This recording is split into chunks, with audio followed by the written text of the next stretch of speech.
বাংলাকে এগিয়ে নিয়ে যাওয়া যায় না। বাংলার ছেলেদের হাতে কাজ চাই, পেটে ভাত চাই, রেশনের চাল চুরি করে এই বীরকে করানো যায় না। বন্ধুগণ, আমি ধন্যবাদ জানাই স্বতঃস্ফূর্ত ভাবে আপনাদের এই উপস্থিতিকে। এদিকে এবি অংশের মায়েরা আছে, মায়েদের আজকে উপস্থিতি বলে দিচ্ছে ওই 1200,000 টাকার লক্ষ্মীর ভান্ডারে মায়েদের ভোটকে লুটা যাবে না। মায়েদের হাতে কাজ দিতে হবে। মাসের শেষে এক বোন মাসের শেষে 5-7 হাজার কম করে ইনকাম করবে, তার পলিসি ইন্ডিয়ান সেকুলার ফান্ড আগামী দিনে আপনাদের জন্য আনবে। আমরা এখন উপস্থিত হয়েছি ইন্ডিয়ান সেকুলার ফান্ডের মনোনীত প্রার্থী খাম চিহ্নে। এই জুন মাসের 1 তারিখে ভোট দিয়ে তাকে পার্লামেন্টে পাঠাতে হবে। পার্লামেন্টে পাঠালে লাভ লসটা কি আপনাদের একটু জানতে হবে। সর্বপ্রথম আপনাদের জানা দরকার একটা এমপির কাজটা কি।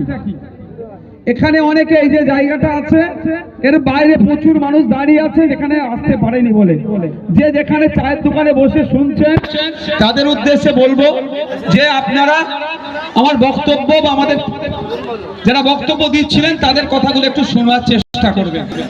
কি বলছি একটু আপনারা মনোযোগ সহকারে শুনবেন। বন্ধুগণ, আগে সর্বপ্রথম জানতে হবে একটা এমপির কাজটা কি।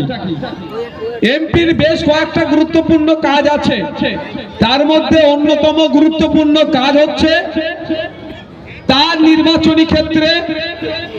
নির্বাচনী ক্ষেত্র তথা এই হাসনাবাদ, স্বরূপনগর, আপনার বসিরহাট, বাদুরিয়া, মিনাখা, সন্দেশখালী, এই নিয়ে যে 7টা বিধানসভা আছে, এই 7টা বিধানসভার কিন্তু ভৌগোলিক অবস্থান 7 রকম।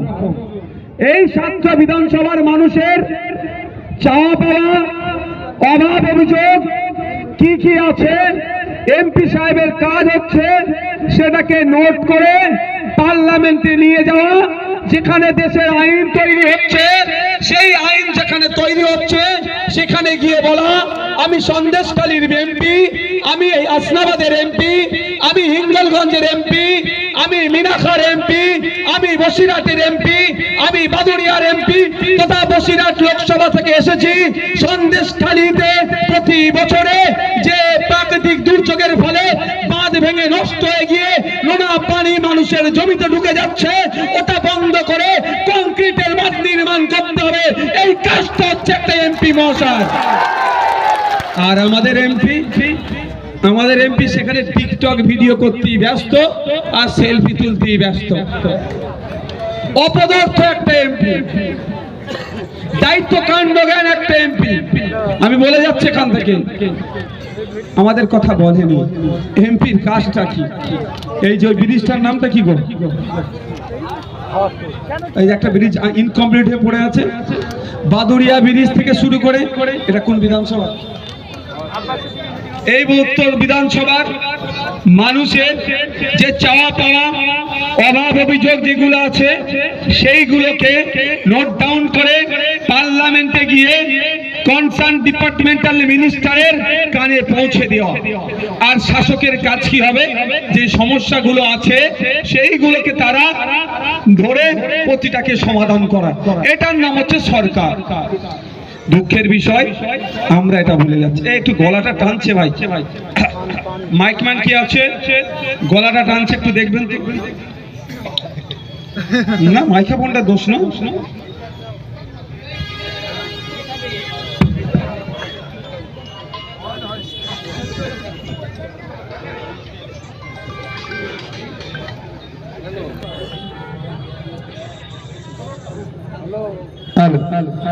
আমরা এমপি কে ভোট দিয়ে পার্লামেন্টে এই জন্যই পাঠিয়েছিলাম যে আমার সুন্দরবন এলাকার মানুষের যে সমস্যা, বসিরহাট উত্তরের মানুষের যে সমস্যা, বসিরহাট দক্ষিণের মানুষের যে সমস্যা, বাদুরিয়ায় যে ব্রিজের সমস্যা, নদী পার হতে যে সমস্যা, মিনাখার যে সমস্যা কৃষকদের, সবগুলোকে পার্লামেন্টে উত্থাপন করবে।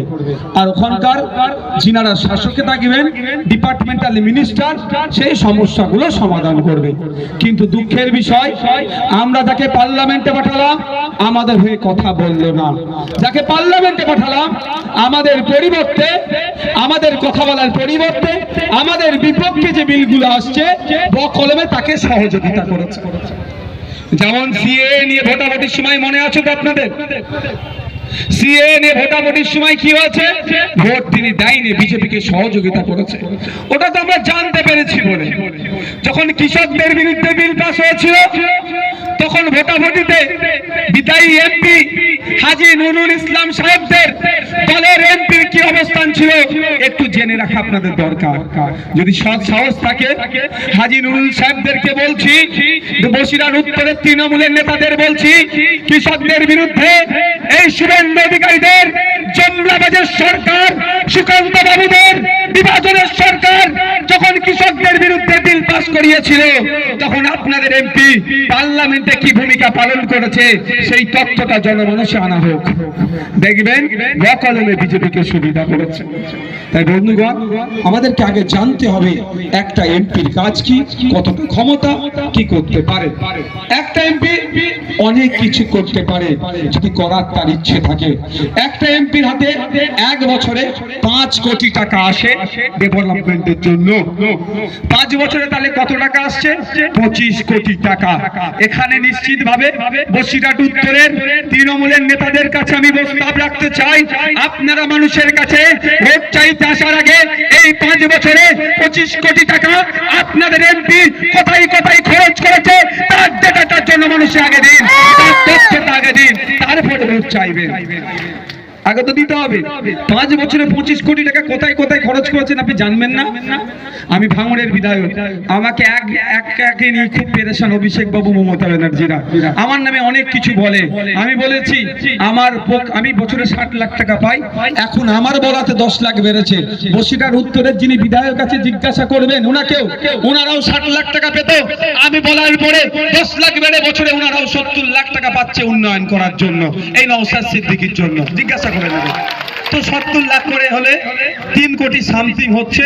তো টাকা আমি আমার ভাঙড়ের সাধারণ মানুষদেরকে বলেছি, যে আপনাদেরকে এখন শুনিয়ে দিতে চাই যে 5 বছর শেষ হওয়ার সাথে সাথে এই 3.5 কোটি টাকা মতো, 3 থেকে 3.5 কোটি টাকা মতো কোথায় খরচ করেছি, কিভাবে খরচ করেছি, এবং আমার মাইনে আগে 80,000 ছিল, এখন বেড়ে 1,20,000 মতো হয়েছে। এই টাকা থেকে কোথায় কার সংসার খরচ, কার ট্রিটমেন্টের জন্য, কার ছেলের পড়াশোনার জন্য, কাকে জামিন করানোর জন্য কোথায় কি খরচ করেছি সেই সমস্ত তথ্য দিয়ে ভাঙড়ের মানুষের কাছে 5 বছর শেষ হওয়ার সাথে সাথে খামে ভরে প্রতিটা বাড়িতে আমি আমার হিসাব পৌঁছে দেবো। আমি যদি হিসাব পৌঁছাতে পারি তাহলে বসিরহাট উত্তরের তৃণমূলের নেতাদের উদ্দেশ্যে বলছি, আপনাদের বিদায়ী এমপি কি কি খরচ করেছে, 5 কোটি টাকা নিয়ে কোথায় খরচ করেছে সেই তথ্যটা আপনারা অন্তত বাড়িতে না পৌঁছাতে পারলেও বড় বড় ব্যানার করে মেন বাজারে একটা করে টাঙিয়ে দিন। তবে আমি এখান থেকে চ্যালেঞ্জ করে যাচ্ছি, 1 তারিখে, জুন মাসের 1 তারিখে আপনাদের ভোট, তো জুন মাসের 1 তারিখের আগে পর্যন্ত ওরা ছাপাবে না, ওই তথ্য দেবে না, কারণ যে চুরিটা করেছে সেটা আমি ধরে দিতে পারবো হয়তো। আচ্ছা।